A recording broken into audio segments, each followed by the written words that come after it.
a nurse was shot in the operating room. His knee was blown across the room.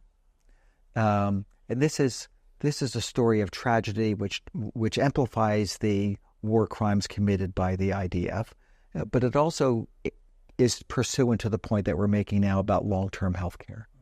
So this is a tax-paying, productive, highly skilled member of the Gazan society, helping other Gazans who are injured. He's closing a wound in the operating room. During that closure, an Israeli soldier, I believe it was the Kuwaiti hospital, but I could be wrong, and it is an IDF soldier comes in and orders him to leave the patient who's still asleep on the table. He refuses to. The nurse gets his knee shot and his tibia bone, the bone right below the knee, the bottom half of the knee, gets blown across the operating room. He's missing this much of his shin bone by the knee.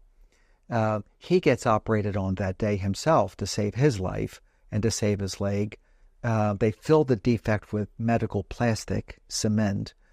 His wounds can't be closed because he's missing a bunch of skin. He's admitted to the hospital, of course.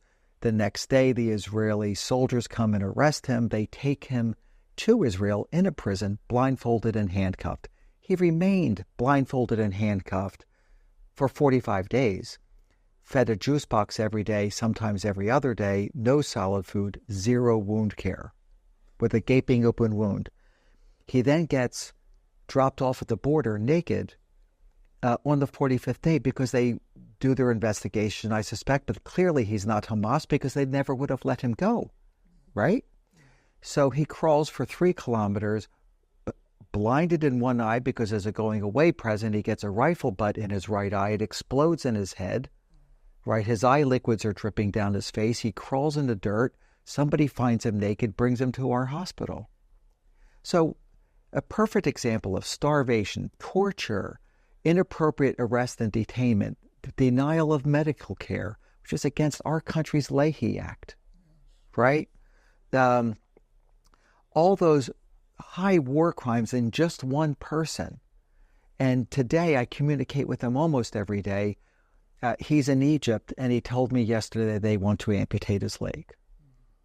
Well, that'll above the knee, which will take him out of the operating room, which means the societal investment into this guy to help hundreds of thousands of people in his lifetime is wasted.